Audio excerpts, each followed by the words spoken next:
Film शुरू होती है सोनिया नाम की एक औरत को दिखाते हुए, जिसे एक काफी बुरा सपना आता है और उसकी आंख खुल जाती है। सोनिया अपने हस्बैंड और बेटी वॉयलेट के साथ यहाँ रहती है। उनका घर शहर से काफी दूर जंगलों के बीचों बीच है, इसीलिए सोनिया को यहाँ पर अक्सर काफी डर लगता था। क्योंकि उसका हस्बैंड डॉक्टर है, वो अपने काम पर चला जाता है, वॉयलेट स्कूल चली जाया करती थी, जिसके बाद घर पर उसे अकेला ही रहना पड़ता और वो अकेलापन उसको अंदर ही अंदर खा रहा था। ऐसे ही रोज की तरह वो अपनी बेटी को स्कूल छोड़कर घर आ जाती है और वहाँ पर अकेली रहती है, जिस वजह से वो काफी डिस्टर्ब लगती है। फिर अब शाम को वॉयलेट और उसके डैड घर पर आते हैं और यहाँ पर हम नोटिस करते हैं कि उसके हस्बैंड के होते हुए भी सोनिया काफी दूरी महसूस कर रही थी, क्योंकि उसका हस्बैंड कभी उसे टाइम नहीं देता, मसरूफ रहता है, जिससे हम अंदाजा लगा लेते हैं कि दोनों के बीच रिश्ते सही नहीं चल रहे थे। अब इन सब से उसके दिमाग पर काफी गहरा असर पड़ रहा होता है। इसके बाद हम देखते हैं कि वॉयलेट टीवी पर स्नो वाइट को देख रही थी, जिसमें वो सीन चल रहा था जब विच यानी कि चुड़ैल स्नो वाइट को जबरदस्ती जहरीला सेब खिला रही होती है। फिर अब खाना खाने के बाद सोनिया वॉयलेट को सुलाने के लिए ले जाती है, जहाँ पर वॉयलेट उसे ये कह देती है कि मैं चाहती हूँ ईवा मेरे पास आज रात सोए। लेकिन सोनिया को समझ में ही नहीं आता कि ईवा कौन है। तो वॉयलेट उसको ये बताती है कि ईवा असल में उसके बिस्तर के नीचे पड़ी हुई डॉल है। अब बिस्तर के नीचे देखने पर सोनिया को एक डॉल मिल जाती है जो उसे एक औरत ने दी थी। सुनकर सोनिया उसे कहती है कि तुम्हें अजनबियों से कोई भी तोहफा नहीं लेना चाहिए, जो कहकर वो डॉल को अपने साथ ले जाती। अब सोनिया की माँ को उसे देखते ही पता चल जाता है कि वो यहाँ खुश नहीं है। जब सोनिया उसे बताती है कि मुझे ऐसा लगता है जैसे इस घर में कुछ तो बहुत बुरा है, उसकी माँ उसे समझाती है कि सब ठीक हो जाएगा, टेंशन लेने वाली कोई बात नहीं है। अब सोनिया को उदास देखकर उसका हस्बैंड पूछता है कि आखिर उसे हुआ क्या है। वो उसे सब कुछ बता सकती है, लेकिन सोनिया उसको कुछ भी नहीं बताती और उल्टा उस पर चिढ़ जाती है। फिर जब वो नहा रही थी तो उसे एक सपना आता है जिसमें वो फ्लावर से भरी हुई एक खुली जगह पर थी और इसी बीच रेडियो पर बच्चों के गायब होने की खबर भी चल रही होती है। अब अगले दिन वो अपनी बेटी को स्कूल से लेकर घर आ रही होती है और तब उसकी बेटी उससे पूछती है कि आखिर मरने के बाद क्या होता है मॉम। तो सोनिया ने फौरन पूछा कि वो ऐसा क्यों पूछ रही है। इस पर वॉयलेट बताती है कि उसकी क्लास में एक लड़की ये बात कह रही थी कि लोग पौधों की तरह मर जाते हैं, वो मिट्टी के नीचे दफना दिए जाते हैं और कभी लौट कर नहीं आते। सुनकर सोनिया उसे समझाती है कि वो ऐसी बातों पर ध्यान न दे और अजनबियों से बिल्कुल भी बात न करे। फिर अगले दिन वो फिर से घर पर अकेली होती है कि तभी कोई दरवाजे पर दस्तक देता है। बाहर जाने पर उसे एक बूढ़ी औरत दिखाई देती है जो अपने साथ फल लाई थी, क्योंकि उसके पेड़ से कुछ ज्यादा ही फल गिर गए थे और वो खुद को सोनिया की पड़ोसन बताती है, लेकिन सोनिया उन फलों को लेने से मना कर देती है। तो वो औरत उसे गालियाँ देने लगी कि इन फ्रूट से तेरे बच्चे अच्छे रहेंगे, सेहतमंद हो जाएंगे, लंबी जिंदगी जिएंगे, लेकिन तू नहीं चाहती कि वो लंबी जिंदगी जिए, तू उनको मारना चाहती है। और अब अचानक से ही उस औरत के हाव भाव पूरी तरह बदल जाते हैं, वो एक डरावनी औरत में बदल जाती है और ये देखकर सोनिया दरवाजा बंद कर देती है। अब अगर हम उस लेडी को ध्यान से देखें तो वो बिल्कुल उसी स्नो वाइट वाले शो वाली विच की तरह दिख रही है। फिर इसके बाद सीन बदलता है और हम सोनिया के बचपन का एक सीन देखते हैं, जहाँ उसकी डैड एक फार्म को चलाया करते और सोनिया वहाँ बैठकर ड्राइंग कर रही होती है। उसकी ड्राइंग के अंदर एक किलर उसके साथ था और ये देखकर उसके डैड उस पर गुस्सा करते हैं। अब जरूर उसने बचपन में कुछ ऐसा देखा था जिसकी वजह से वो उसे ड्रॉ कर रही। यहाँ हम देखते हैं कि उसकी डैड अच्छे डैड नहीं थे, बल्कि उसे काफी मारा पीटा करते थे, बहुत जुल्म करते थे, यानी वो काफी जालिम इंसान थे। हमेशा सोनिया को फार्म पर काम करने के लिए मजबूर करती रहती। फिर सीन वापस प्रेजेंट यानी मौजूदा वक्त में आता है, जहाँ सोनिया अपनी माँ से मिलती है। उसकी माँ उसे माफी मांगती है, क्योंकि ये जानते हुए भी कि उसके डैड एक जालिम इंसान है, उसकी माँ ने उनको नहीं छोड़ा, जिस वजह से उन दोनों ने ही अपना बचपन और अपनी जवानी काफी ज्यादा मुश्किलों और तकलीफों के साथ गुजारी। इसके बाद सोनिया को फिर से वही सपना आता है जिसके अंदर वो अपनी बेटी वॉयलेट के साथ उन्हीं फूलों से भरी हुई जगह पर थी, जहाँ वो साथ में पतंग उड़ा रही होती है। अब फिर से सीन चेंज होता है, जहाँ पर सोनिया अपनी बेटी को कैफे लेकर जाती है कि तभी वो बच्चों के गायब होने वाली न्यूज देख लेती है और उसके बाद से वो अपने आसपास अजीबोगरीब चीजें महसूस करने लगती है। उसे काफी सारे हेलुसिनेशंस होते हैं, यानी ऐसे ख्याल नजर आ रहे थे जो असल में हो ही नहीं रहा था कुछ, और उसके आसपास की चीजें ब्लैक एंड व्हाइट हो गई और पुरानी मूवी जैसी वीडियो की तरह चलने लगती हैं। अब इसी बीच वॉयलेट भी गायब हो जाती है और वो उसे ढूंढने बाहर निकलती है, जहाँ उसे एक आइसक्रीम वैन दिखाई थी और एक आदमी बच्चों को कटी हुई उंगलियां खिला रहा था और वहीं पर वॉयलेट भी थी। लेकिन ये सब उसका वहम होता है। पर अब रात में वो घर पर होते हैं, जहाँ पर वॉयलेट टीवी देख रही। जब सोनिया उसे पास बुलाती है और कहने लगी कि चाहे कुछ भी हो जाए, मैं तुम्हें कुछ भी नहीं होने दूंगी। अब अगले सीन में सोनिया का हस्बैंड उसे और वॉयलेट को फिशिंग करवाने के लिए बाहर लेकर जाता है। लेकिन हम ये नोटिस कर पाते हैं कि वॉयलेट अपने बाप के ज्यादा करीब नहीं थी, वो अपनी माँ के साथ ही पेंटिंग बनाती है। इसके बाद दोनों घर वापस आ जाते हैं, जहाँ पर वॉयलेट अपनी माँ को अपनी ग्राफ्टिंग भी दिखाती है, जो थोड़ी सी अजीब सी थी, ड्राउनी सी थी। साथ ही उसके पास एक विच की डॉल भी होती है और ये वही विच है जो फल देने आई थी। ये सुनकर सोनिया समझ जाती है कि ये उसी दिन वाली लेडी के बारे में बात कर रही है। अब अगले दिन सोनिया अपनी बेटी को स्कूल छोड़ने जा रही होती है। तभी वो रोड किनारे एक पेंटर को नोटिस करती है, जो अक्सर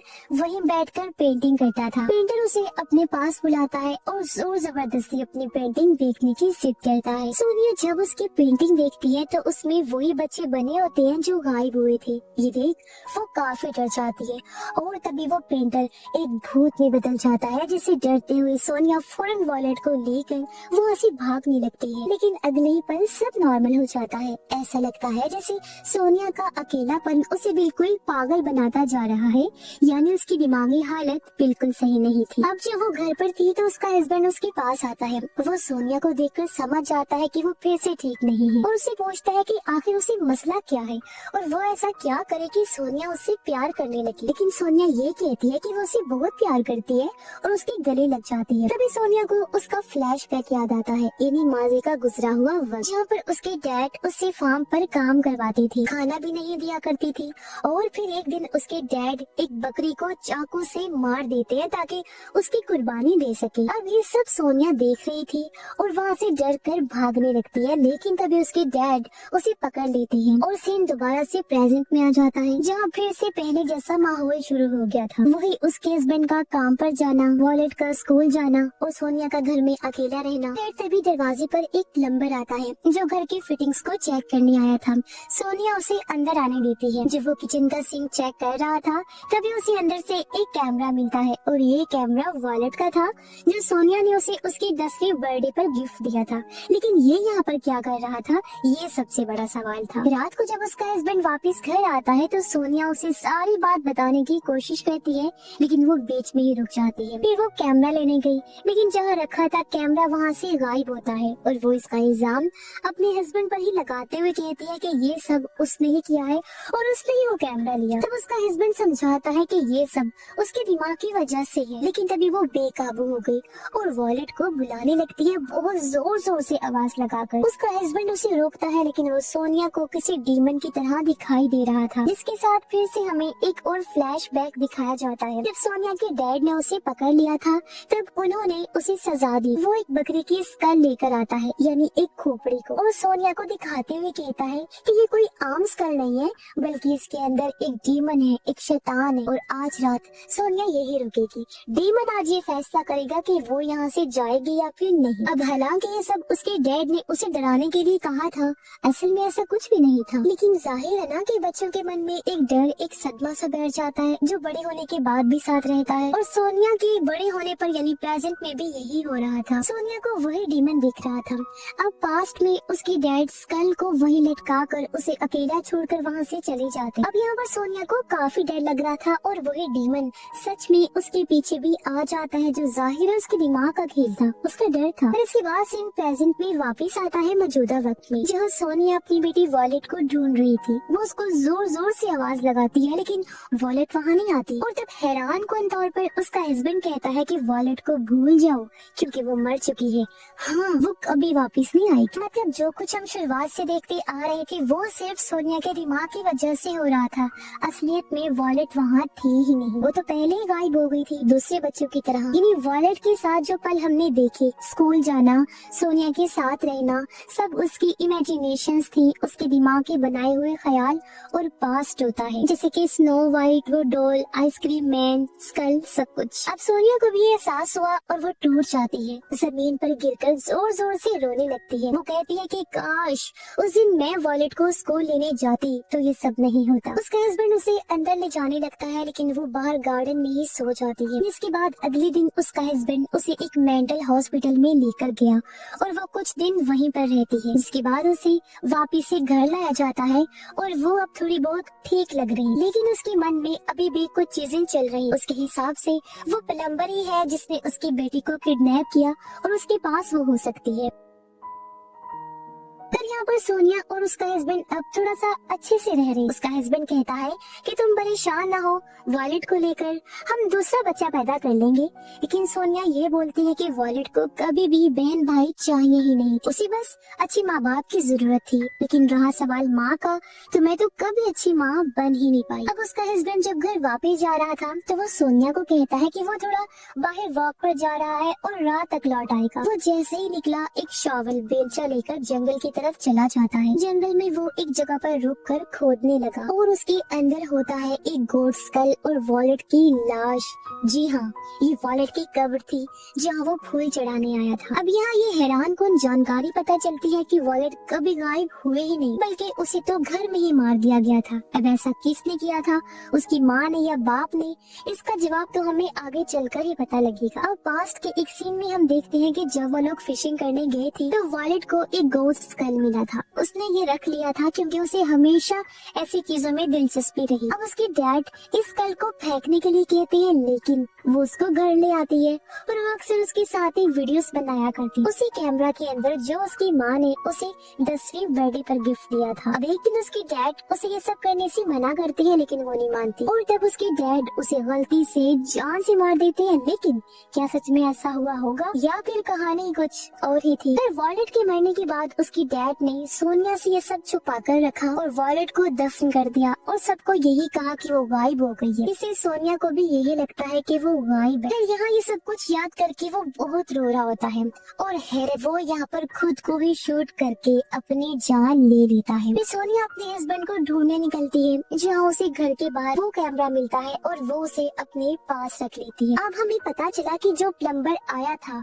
वो दरअसल सोनिया का हस्बैंड था जो अपना बेस बदल कर आया था ताकि कैमरा ले सके, क्योंकि इस कैमरा के अंदर कोई ऐसा राज दफन हो रखा था जिसको शायद से सोनिया बर्दाश्त नहीं कर पाती। अब कुछ देर के बाद उसे अपने हस्बैंड के साथ उसकी बेटी की कब्र भी मिल जाती है, जिसको देखकर वो बहुत रोती है। उसे समझ भी नहीं आ रहा था कि वो आखिर क्या करे और तब पुलिस टीम वहाँ पर आती है और सोनिया भी वहीं पर बैठी रहती है। वो अपनी बेटी की कैमरा को चेक करती है और तब यहाँ सबसे बड़ा राज खुलता है जिससे आप भी हैरान हो जाएंगे। अब हम वॉलेट की एक वीडियो देखते हैं जिसके अंदर वो उसे स्कल के साथ वीडियो बना रही, लेकिन सोनिया उसे ऐसा करने से मना कर रही थी। वो स्कल को छीनने लगती है, लेकिन इसी बीच जो स्कल का हॉर्न होता है यानी जो उसका सींग था वो गलती से वॉलेट का गला काट देता है और वॉलेट की मौके पर ही मौत हो जाती है। और जब ये बात सोनिया के हस्बैंड को पता चली तो वो अपनी बीवी को बचाने के लिए अपनी बेटी को जंगल में ले जाकर दफन कर देता है और अपनी बीवी के सामने ये कहानी बनाता है कि उसको कोई ले गया है, यानी कि उसे किडनैप कर लिया गया। और सोनिया के दिमाग की वजह से भी उसे यही लगता रहता है कि उसकी बेटी गायब हुई। तो सोनिया ने इस चीज से बाहर आने के लिए अपने जुर्म को भुलाते हुए अपने दिमाग में वॉलेट की इमेजिनेशंस बनाना शुरू कर और वो उसके साथ झूठी मनगढ़ंत जिंदगी जी रही। यही वजह है कि सोनिया को अजीबोगरीब हेलुसिनेशंस होते रहते थे और अब जाकर सोनिया को एहसास हो जाता है कि उसने क्या किया, इतना बड़ा जुर्म उसके हाथों हो गया। इस बार उसे फूलों से भरी हुई जगह पर एक बाथटब दिखाई देता है जिसके अंदर उसकी बेटी की लाश थी। सोनिया को भी एहसास होता है कि उसका हस्बैंड कितना अच्छा, उसने सोनिया का जुर्म अपने ऊपर ले लिया था ताकि सोनिया को कभी कोई तकलीफ ना पहुंचे और ना ही उसे कभी कुछ पता चले। साथ ही सोनिया के साथ उसके बचपन के बुरे पास्ट का भी दुख और सदमा था। यही वजह है कि उसे अपने डैड के ख्याल भी आते रहते थे जो उस पर बहुत जुल्म करते और ये सब चीजें मिलकर उसे पागल बना रही थी। इन्हीं वजूहात की वजह से उसका दिमागी तवाज़ुन खराब हो रहा था और प्रेजेंट में सोनिया का दुख और बढ़ गया था क्योंकि एक तो बेटी उसके हाथों से मरी थी जो चीज उसे याद आ गई थी और दूसरा उसने अपने हस्बैंड को भी खो दिया था जो उससे इतना प्यार करता। बेचारी ने बचपन से लेकर बड़े होने तक दुख देखे और अब अपनी फैमिली को खोने के बाद वो पूरी तरह से टूट जाती है और इसी दुख भरी एंडिंग के साथ ही इस फिल्म की कहानी भी यहीं पर खत्म हो जाती है।